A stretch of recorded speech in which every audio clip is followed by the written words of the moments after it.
अस्सलाम वालेकुम नाज़रीन, मैं हूं आपकी doctor Huma Chishti, vice president community of homeopaths Pakistan. Health special में वेलकम। और आज का टॉपिक इंतहाई कॉमन टॉपिक है। बहुत सारे पर्सन्स जो हैं इसके हवाले से बात करते हैं, ये कंप्लेन करते हैं और हमारे पास आते हैं। तो इस हवाले से बात करेंगे कि ये क्या चीज़ है। आज जिस टॉपिक को आपसे डिस्कस करूँगी वो है वर्टाइगो या चक्कर आना।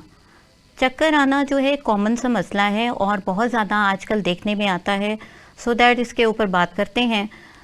लेकिन उससे पहले जनरली एक बात करते हैं कि जो वर्टाइगो है या चक्कर आना है, ये तो एक मेडिकल टर्मिनोलॉजी है।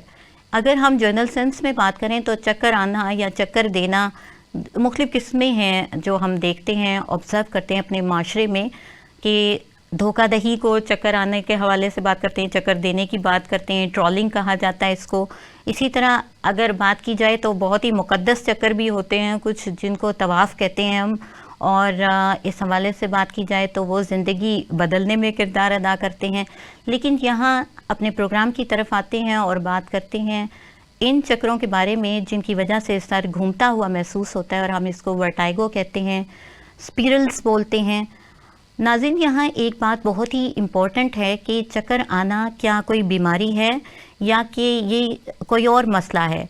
तो इस हवाले से बहुत ज़्यादा क्वेश्चंस होते हैं, पूछा जाता है कि लोग परेशान होते हैं, कंप्लेंट करते हैं। जब पेशेंट आते हैं तो बताते हैं कि हमें डॉक्टर साहब चक्कर आते हैं, ये मसला होता है, ऐसे होता है, और बहुत ज़्यादा ये कंडीशन सामने आती है।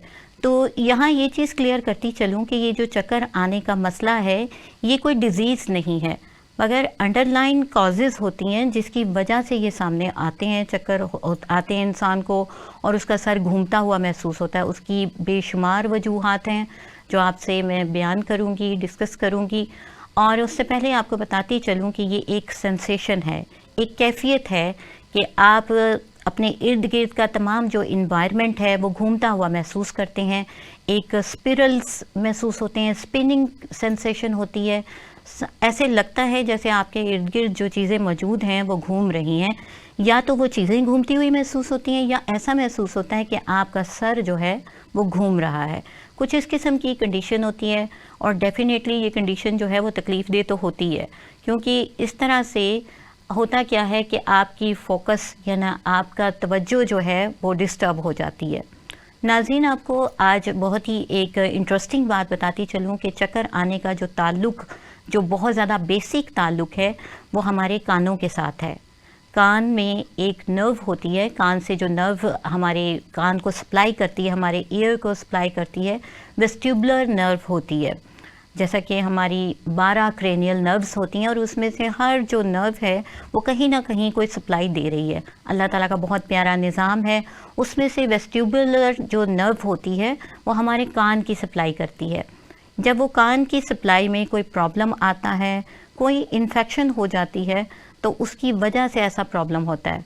और मोस्टली जो ये चक्कर आते हैं ये इनर ईयर की प्रॉब्लम होती है, यानी हमारे कान का जो अंदरूनी हिस्सा होता है, अगर उसमें कोई इन्फेक्शन हो जाए, उसमें कोई प्रॉब्लम आ जाए, उसमें कोई ट्रॉमा हो जाए, कोई इंजरी हो जाए, तो उसकी वजह से ये मसला दरपेश होता है। होता क्या है कि अल्लाह ताला ने ये निज़ाम बना रखा है कि इसमें जो हमारी केनाल होती है, सेमी सर्कुलर केनाल बोला जाता है उसको, और ये इनर ईयर के साथ इसका ताल्लुक़ होता है। जब इसमें कोई कंडीशन ख़राब होती है, यानी अगर कान का पर्दा ख़राब हो रहा है या फिर ऐसा है कि वहाँ पर कोई चोट लगी है, कोई इन्फेक्शन हुई है, और उसकी वजह से क्या होता है कि कान के पर्दे के पीछे रिटेंशन ऑफ फ्लूइड होना शुरू होता है, यानी कि एक मवाद जमा होना शुरू हो जाता है। और उसकी वजह से, उस फ्लूइड की वजह से क्या होता है कि जो सप्लाई है वो ख़राब हो जाती है। फिर इस तरह से जो कि चूँकि रिस्पॉन्सिबिलिटी कान की क्या है, अल्लाह ताला ने इसमें कुछ पार्ट्स ऐसे बनाए हैं जिसकी वजह से इंसान की चाल ढाल का जो तवाज़न है, इक्विलिब्रियम जिसे कहा जाता है, वो बरकरार रहता है। और जहाँ ये प्रॉब्लम आती है वहाँ पर क्या होता है कि तवाज़न डिस्टर्ब हो जाता है। जहाँ तवाज़न डिस्टर्ब होता है वहीं से चक्कर आने का प्रॉब्लम स्टार्ट हो जाता है। ये एक बेसिक रीज़न है जो मोस्टली होती है चक्कर आने की वजह। लेकिन इसके साथ ही साथ बहुत सारी एसोसिएटेड प्रॉब्लम्स हैं जिनकी वजह से क्या होता है कि चक्कर आते हैं। अब उसमें एक जनरल बात आपसे करती चलूँ, बहुत सारे स्टूडेंट्स में आप देखें, बहुत सारे पर्सन्स में देखें कि जैसा कि आजकल की बिज़ी रूटीन होती है, उसमें खाने पीने का प्रॉपर जो है वो निज़ाम नहीं हो पाता मैनेज, और उसकी वजह से डाइट डिस्टर्ब होती है, न्यूट्रिशंस पूरे नहीं होते। तो ग़िज़ाइयत की कमी की वजह से भी ऐसा होता है कि सम टाइम चक्कर आने लगते हैं। कुछ ऐसी कंडीशन भी होती है। चक्कर आने की बहुत सारी टाइप्स भी हैं, यानी कि किस किस तरह की टाइप्स हैं उसमें पेरिफेरल टाइप है, एक सेंट्रल टाइप है। बेसिक 2 टाइप्स तो ये हैं। इसके अलावा और भी टाइप्स हैं जो आपसे मैं अभी बयान करूँगी और इसके बारे में बात करेंगे हम। पेरिफेरल जो चक्कर आने की कैफियत होती है या ये टाइप है जो वर्टाइगो की, उसमें क्या होता है कि जो हमारा इनर ईयर है, जैसा कि मैंने स्टार्टिंग में बताया आपको कि अंदरूनी कान में अगर कोई मसला है और कान की अगर जो ट्यूब है उसमें कोई प्रॉब्लम है, कोई इन्फेक्शन है, तो उसकी वजह से जो चक्कर आएंगे वो पेरिफेरल वर्टाइगो कहलाते हैं। इसके अलावा अगर मसला जो है वो कोई और है, यानी किसी भी तरह का हो सकता है, कोई इंजरी हो सकती है, कोई ट्रॉमा हो सकता है, कोई डिफरेंट कॉजेज़ हो सकती हैं, या दिमाग के किसी प्रॉब्लम की वजह से हो सकता है, तो वो सेंट्रल वर्टाइगो कहलाते हैं। तो ये जो हैं बेसिक टाइप्स हैं नाज़रीन। लेकिन आपको ये बताती चलूँ कि सम टाइम ऐसा होता है साइकोजेनिक टाइप ऑफ वर्टाइगो भी होते हैं। साइकोजेनिक से देखिए नाम से ही पता चल रहा है कि नफ्सियाती तौर पे इनका ताल्लुक़ है। तो नफ्सियात से भी ताल्लुक़ है कि इंसान जब बुनियादी तौर पे डिस्टर्ब होता है, उसे कोई स्ट्रेस होता है या मामलात को लेके कोई फोकस करता है पर्सन और ज़हनी तनाव का शिकार होता है या उसे ज़हनी दबाव महसूस होता है, तो इस स्ट्रेस की कंडीशन में भी ऐसा होता है कि कंडीशन पैदा हो जाती है लाइट हेडेडनेस की। इंसान हल्का हल्का सर महसूस करता है, वो घूमने लगता है और सर चकराने की कैफियत होती है। तो ये वो कैफियत है कि जिसमें चक्कर आ जाते हैं, यानी परेशानी भी एक बहुत बड़ी वजह है कि जिसकी वजह से चक्कर आ जाते हैं, और ऐसे चक्कर जो हैं वो साइकोजेनिक टाइप के होते हैं। फिर प्री सिनकॉप जो है वो एक टाइप है वर्टाइगो की। उसमें क्या होता है कि आपने देखा होगा, जैसा अभी मैंने बताया कि डाइट की कमी की वजह से सम टाइम होता है, सम टाइम ऐसा होता है कि यानी कि ऑक्सीजन की कमी हो गई है, या यूँ कह लीजिए कि पानी की कमी हो गई है बहुत ज़्यादा।